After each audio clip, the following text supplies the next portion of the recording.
Fala aí, pessoal, tudo bem? A gente inicia agora o módulo de auditoria fiscal. Eu sou Arthur Leone e vou te acompanhar aqui com auditoria fiscal e SPED, que é um módulo aqui à parte, né? Vamos pensar assim, um conjunto de disciplinas à parte, separado da outra auditoria independente, que a gente vai ver também, ok? Então, qual é a diferença aqui dessa auditoria fiscal que a gente vai começar agora para a auditoria independente, que é aquela auditoria tradicional? Aqui nós temos o interesse do fisco. Aqui nós vamos sair à busca de distorções ali nas demonstrações contábeis e outras declarações fiscais da entidade, com o objetivo de identificar algum ponto de interesse do fisco. Então, quando eu faço auditoria fiscal, eu não quero bem informar ao gestor, ao credor, ao investidor. Eu quero informar ao fisco, né? Eu quero validar dados para o fisco, para saber se houve omissão de receitas, omissão de tributos, sonegação de tributos, né? Então, essa é a nossa linha de trabalho dentro dessa disciplina aqui. E para isso a gente vai precisar reconhecer elementos importantes da contabilidade, né? Procedimentos específicos da contabilidade, análise de suprimentos de caixa, de saldo credor, algumas fraudes específicas aí que a gente vai ver. E também conhecer bem a sistemática de escrituração eletrônica, que é o SPED, a nota fiscal eletrônica, enfim, né, todos aqueles documentos eletrônicos. Não vou antecipar muito aqui, a gente vai ter oportunidade de vê-los daqui a pouquinho, né? Então, para a gente começar, pessoal, vamos reconhecer a auditoria fiscal aqui em relação às outras auditorias, né? Se você já estudou um pouquinho para concurso da área fiscal, normalmente você estuda a auditoria contábil, né? Só que quando a gente pensa em auditoria, tem um monte de auditoria, né? Tem auditoria da qualidade, auditoria operacional, auditoria médica, e eu sempre coloco essa auditoria aqui, ó, que é para despertar sua atenção, ó, a auditoria da Mega Sena, que é justamente para você pensar, né? O que é isso, né? Porque eu quero quebrar logo de cara um mito em relação ao que é auditoria. Toda auditoria é um trabalho de asseguração, né? Você precisa emitir uma opinião para trazer uma confiança para um interessado. Esse interessado pode ser o fisco, pode ser os investidores, os credores de uma organização. Então, o objetivo do auditor é oferecer um serviço de asseguração, né? Portanto, quando a gente observa ali nos sorteios da Caixa Econômica, das loterias, quando eles são transmitidos pela televisão, tem a figura de um auditor ali do lado, acompanhando aquelas bolinhas ali girando, né? Que é para transmitir o quê? Aquela opinião independente, aquela confiança totalmente independente para você que está assistindo na televisão aquele sorteio. Quem garante para você que está assistindo televisão, que aquele sorteio não está viciado, né? Que aquelas bolinhas ali vai ter um truque de câmera e vai ser sorteado um número em detrimento do outro, enfim, ou você tem uma bolinha mais pesada que a outra. Então, você tem a figura do auditor ali que faz uma auditoria, ele faz um trabalho de asseguração. Então, não vamos pirar com todas essas nomenclaturas de auditoria, né? A auditoria contábil, vamos dizer que a nossa auditoria clássica, a gente vai estudar, vai ter um módulo sobre auditoria contábil, que é a auditoria independente, que é uma parte substancial de qualquer prova aí da área fiscal, mas a gente tem sub-ramos de auditoria, né? Auditoria de qualidade, auditoria operacional, que vai analisar eficiência, eficácia, auditoria de contas médicas, e a auditoria da Mega Sena, um nome aqui vulgar, só para despertar sua atenção, mas tudo isso tem em comum o quê? A asseguração. Então, a auditoria vai oferecer a asseguração. Quando a gente pensa na figura de um auditor, né, o avatar de um auditor, se você pesquisar na internet, vai aparecer uma figurinha como essa aqui, um sujeito mergulhado em uma calculadora, né, uma lupa, investigando, se debruçando sobre papéis. Então, essa figurinha clássica de representar o auditor, né, vai nos dar a ideia do que faz um auditor, né? Ele vai se debruçar, inspecionar certos elementos, para quê? Para emitir uma opinião. Isso em qualquer auditoria, seja auditoria contábil, seja na auditoria fiscal, o auditor ele vai sempre comparar, né, aquilo que ele está vendo com a situação que deveria ser encontrada. Então, olha só, a auditoria vai ser uma análise de critérios, né, nós vamos nos debruçar sobre uma condição dada, ou seja, sobre afirmações feitas pela entidade, né? A entidade vai fazer diversas informações aqui, ó. A minha receita é de 1.000, né? O meu ICMS a pagar é de 500. Então, tudo isso está ali nas suas declarações fiscais e contábeis. Ela está fazendo afirmações a todo instante. Então, o auditor vai se deparar com essa condição e vai confrontar com os critérios, né? E aí ele tem a opinião, o saldo desse resultado é a sua opinião. Então, se eu sou um auditor do ICMS, por exemplo, e a empresa disse que vendeu R$500, eu vou confrontar com a legislação do ICMS e vou verificar a tributação que resulta a esses R$500. Então, se a empresa, a partir dessa venda declarada, fez a informação correta do seu ICMS, né, a pagar, a recolher, o auditor vai poder validar aquelas afirmações. Então, a ideia de qualquer auditoria é essa, é confrontar uma condição encontrada com um critério, né? E a gente não precisa nem pensar muito aqui para perceber que as auditorias em geral são isso, né? Pense aí no juiz do futebol, o VAR, né? O que é o VAR? É uma espécie de auditoria, né? Você compara aquela situação encontrada, captada na imagem, com as regras do futebol, com o critério, né? Só que você faz uma análise por meio de procedimentos especiais, com análise de câmeras. Então, você confronta condição e critério. Isso é auditoria, portanto, não tem nada de excepcional na auditoria, a não ser o confronto de uma condição encontrada com o critério. E assim será na auditoria fiscal.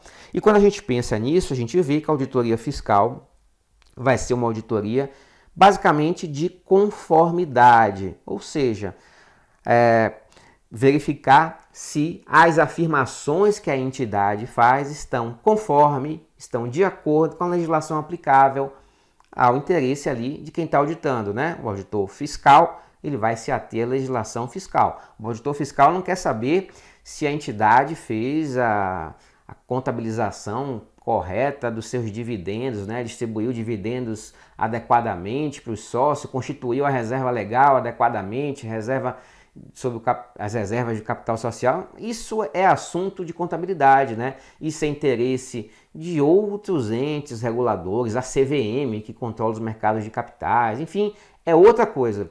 O auditor fiscal não quer saber se você fez o balanço patrimonial correto.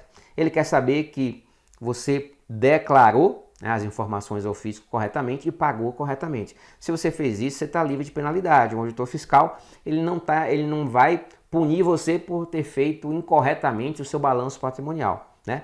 A não ser que gere repercussões fiscais em relação ao pagamento dos tributos, né? Então, assim, na auditoria fiscal, ó, se você tem a obrigação de declarar e pagar, se você não declara, mas paga, você não pode ser punido em relação ao descumprimento da obrigação principal, porque você pagou. Agora, tem as obrigações acessórias? Tem, né? O auditor fiscal pode ficar atento também e aplicar aí qualquer tipo de penalidade. Então, a auditoria fiscal é basicamente uma auditoria de conformidade. É verificar se está conforme a legislação tributária do ente, né? Estadual, municipal ou federal. Quando a gente pensa na posição da auditoria fiscal, e aí vamos pensar nas diversas acepções de auditoria fiscal, é bom que você saiba que normalmente nos concursos, né? Aliás, normalmente não sempre, um concurso da área fiscal vai cobrar a auditoria fiscal sob a ótica do fisco, né? Mas é possível que as empresas desenvolvam auditorias fiscais, auditorias tributárias internas? É possível. Com que objetivo? Com o objetivo de garantir que ela está cumprindo com as obrigações acessórias ali e principais fiscais, né? De modo que não vai sofrer penalidades, não vai tomar uma multa aqui, outra ali, tá? Então, assim, quanto ao posicionamento da auditoria interna, quando a gente pensa em concurso público, a gente está falando basicamente da auditoria fiscal que se realiza externamente à empresa, né? Porque nós temos aqui como auditor o fisco. Mas é possível existir auditoria fiscal de caráter interno dentro da empresa? É possível, né? Mas essa acepção aqui, ela geralmente não é do interesse dos concursos fiscais, né? A ótica de avaliação é sempre a auditoria fiscal como ente, como evento externo sendo realizado, ok? Bom, que a gente viu aqui, né? A gente viu que a auditoria fiscal é uma auditoria basicamente de conformidade. Ela verifica se está conforme, né? Conforme o quê? Conforme a legislação tributária.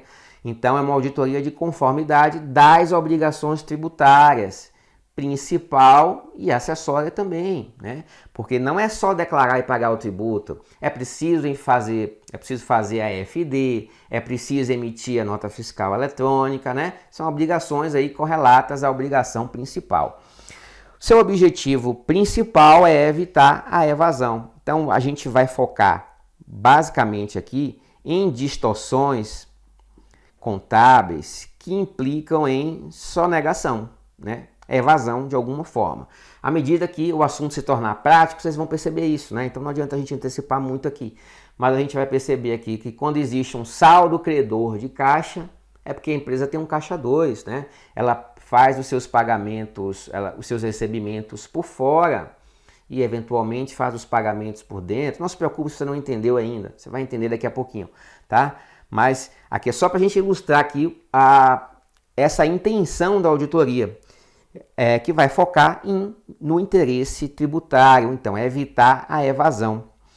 E uma característica interessante que nós temos na auditoria fiscal, quando essa auditoria é realizada pelo fisco, é um certo poder coercitivo, né? Porque a auditoria fiscal ela pode aplicar sanção e ela pode, né, em atividade vinculada, constituir o crédito tributário.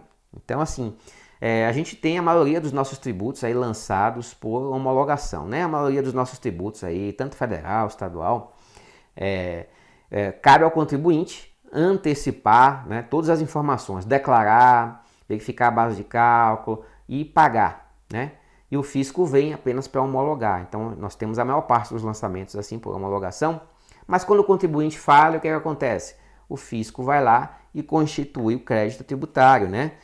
Pela diferença que o contribuinte não o fez espontaneamente. Então, uma característica da auditoria fiscal aí, uma diferença entre a auditoria normal é que a auditoria fiscal ela constitui o crédito, ela aplica a sanção e ela tem algum poder coercitivo, enquanto o auditor independente, o auditor contábil, ele não tem nenhum poder coercitivo, ele não pode apreender documentos, o fisco pode. O fisco pode lacrar recintos, gavetas, pode reter documentos, reter mercadorias, né, apreender. Então, é uma diferença substancial aí entre a auditoria fiscal e a auditoria normal, a auditoria tradicional. Bom, para a gente fechar esse bloco aqui de introdução, né, a gente viu que o fisco, ao realizar uma auditoria fiscal, ele tem, claro, o interesse fiscal em vista, né? E esse interesse fiscal, ele pode estar contido aí na obrigação acessória ou na obrigação principal. Então, obrigações acessórias do contribuinte, quais são, né?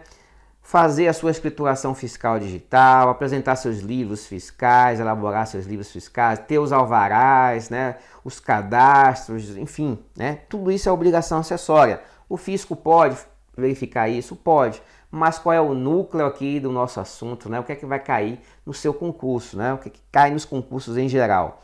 A questão da obrigação principal, né? A gente tem os lançamentos, a maior parte, por homologação, em que o contribuinte deveria fazer o autolançamento, apesar das críticas a essa palavrinha, né? Então, se a gente está falando de ICMS, por exemplo, né? Vamos lá, ICMS. O contribuinte tem o dever de emitir todas as notas fiscais, né? Registrar todas as suas notas de entrada, apropriar todos os créditos de ICMS, lançar ali todos os débitos de ICMS, no final do mês confrontar ali seu saldo de débito e crédito de ICMS para verificar se ele tem saldo a pagar ou se ele tem um saldo positivo a ser transferido para o mês que vem de tributo, né? Ou seja, para verificar se ele tem tributo a recolher ou a recuperar ainda. Se tiver tributo a recolher, ele precisa pagar, ir ao banco e à rede arrecadadora e pagar. Se ele não faz isso, aí surge o fisco para poder fazer por ele, né, constituir o crédito tributário. Então a primeira chance é do contribuinte em fazer o autolançamento, mas se ele não aparece, vem o fisco e faz o lançamento para ele, né? O fisco vai fazer o lançamento de ofício sempre que o contribuinte falhar. E é sobre esse tema, né, sobre esse aspecto aqui, que vai ser o núcleo da nossa matéria, né? E é o que a gente vai fazer a partir daqui. A gente vai verificar, através da contabilidade, infrações fiscais, né? Então, a partir de um conhecimento de contabilidade universal, que qualquer auditor encontra, né, na contabilidade, a gente vai repercutir no seu interesse fiscal. É isso que a gente vai fazer a partir do próximo bloco. Grande abraço, até mais.